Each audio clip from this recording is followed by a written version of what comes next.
In this lecture, we will build the fundamental understanding needed to model and forecast power profiles for loads and renewable energy resources. Let's begin with the definition of power forecasting. It estimates future load or renewable generation using historical data, calendar features, and weather information.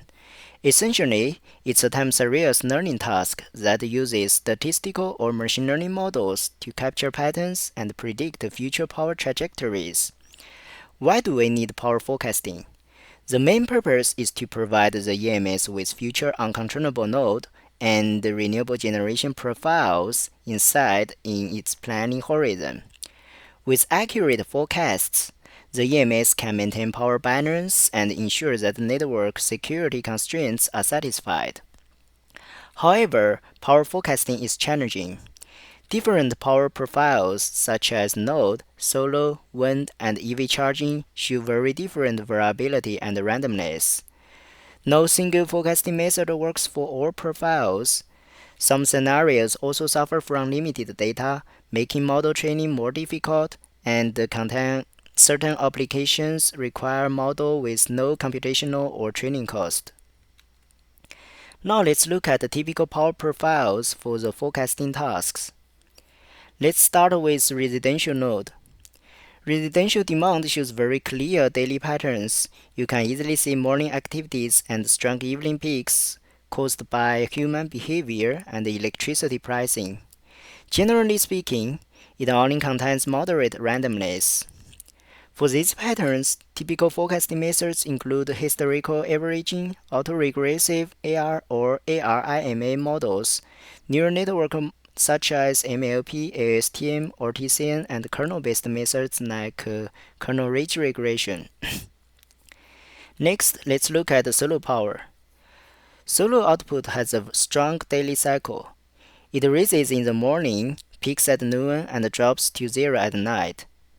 Cloud movements can suddenly reduce output, which is why the curve fluctuates heavily on cloudy days. For solar forecasting, we can reuse many load forecasting methods, but we also incorporate weather data. In addition, empirical profiles assisted learning methods are commonly used, especially when clear sky curves or irradiance models are available. Finally, wind power. Unlike load or solar, wind has no fixed daily patterns at all because wind is influenced heavily by weather fronts, turbulence, and local geographic features. So, wind power fluctuations are large, irregular, and often unpredictable. Wind forecasting often relies on physical wind speed models such as numerical weather prediction or physical informed machine learning models that integrate wind dynamics and weather data-driven learning together.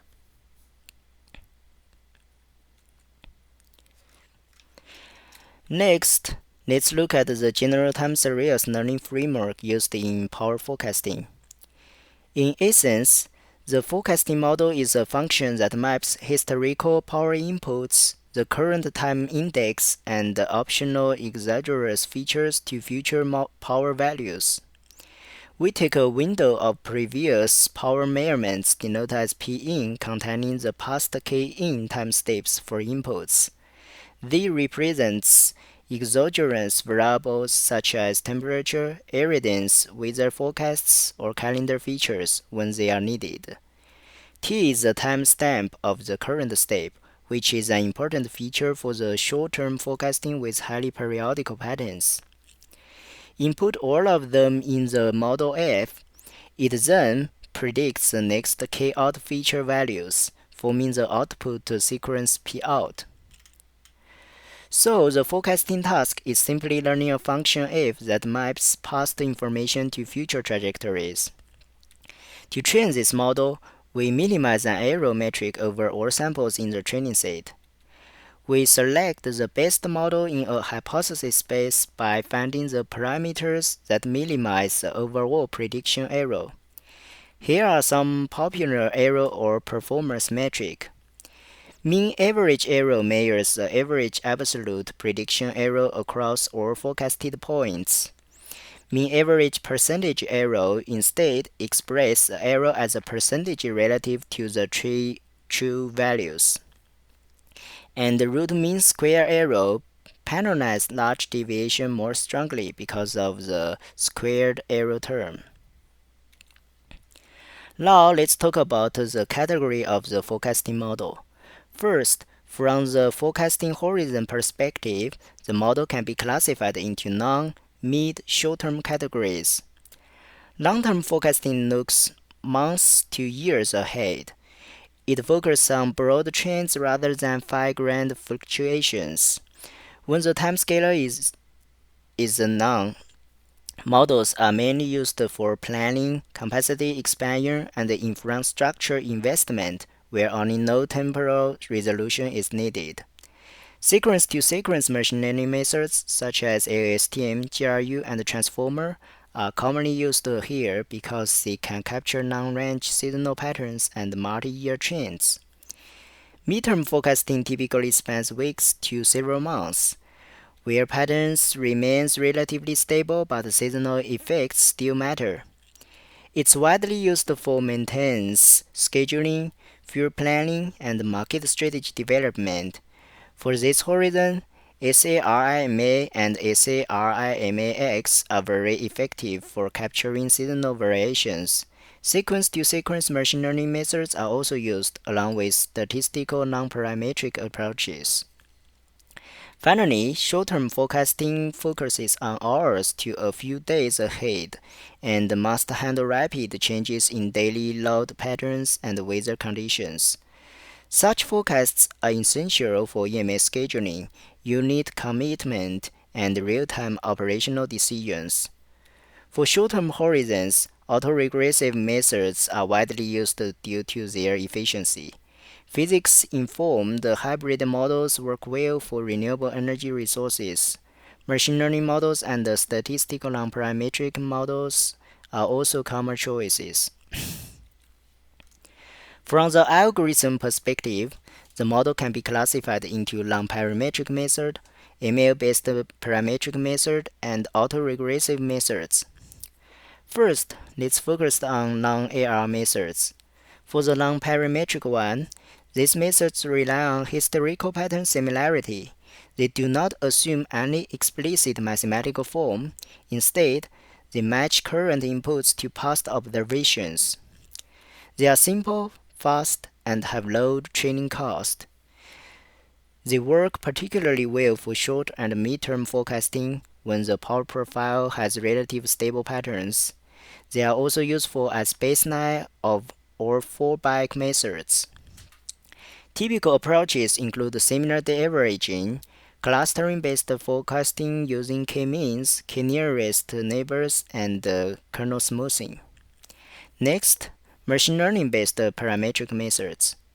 These models learn predefined functional forms whose parameters are fitted from data with or without prior physical knowledge.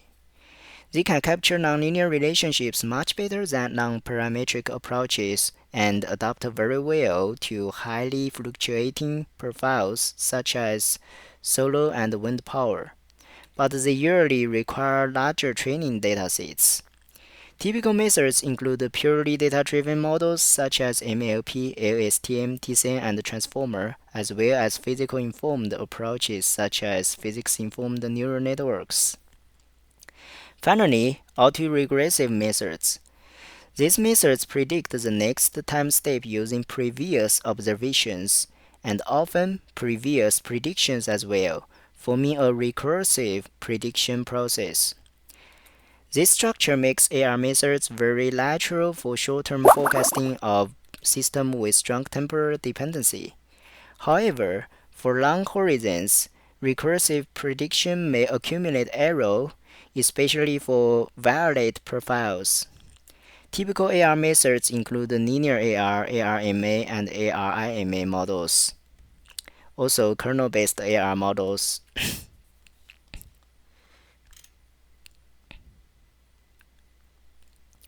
and also those machine learning-based AR frameworks.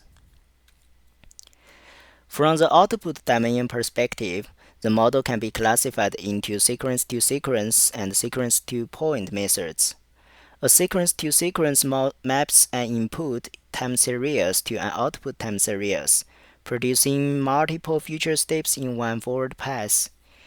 It's typically suitable for midterm or long-term forecasting, especially when the power profiles contains complex or irregular temporal patterns. Sequence-to-sequence models can capture very fine-grained temporal details, but these benefits come with higher model complexity. They usually require larger datasets and more careful tuning. Typical sequence-to-sequence methods include historical average-based multi-step predictions and multi-output machine learning models, such as those LSTM, TCM-based methods. Next, sequence-to-point models. These models take an input sequence and map it to a single future point. They only learn a one-step mapping, making them very simple and data efficient. They provide high accuracy for the first few prediction steps, which is extremely important for MPC-based EMS forecasting. However, when used for long horizon forecasting, prediction errors may drift or explode if applied recursively. Most AR-based forecasting methods falls into this sequence-to-point category. Now let's look at the transfer learning in power forecasting. Transfer learning reuses model parameters learned from a data-rich source domain and fine-tunes them using only a small amount of local data at the target domain. This allows us to improve forecasting performance in a data scalar target domain. Why is transfer learning important for power forecasting? Many practical forecasting scenarios face three major issues. First, insufficient historical data, for example, new solar plants or newly added nodes. Second, collecting large datasets is costly or time-consuming. Third, there are frequent distribution shifts caused by seasonal changes, weather variations, or new user behaviors. All of these factors make periodic model training necessary, and transfer learning offers an efficient solution. Now let's look at the general mathematical framework. We define the source domain dataset and the target domain dataset along with two models, a source model and a target model. Both share the same model structure but use different parameters. In the source domain, we first pre-train the model parameters by minimizing the prediction error over abundant source data. Then, in the target domain, we fine-tune these parameters using limited local data, while adding a regularization term that keeps the updated parameters close to the pre-trained ones. This allows the model to adapt to the new domain efficiently without overfitting. For the next video, we will focus on some popular methods used for the power sequence learning. That's all, thank you.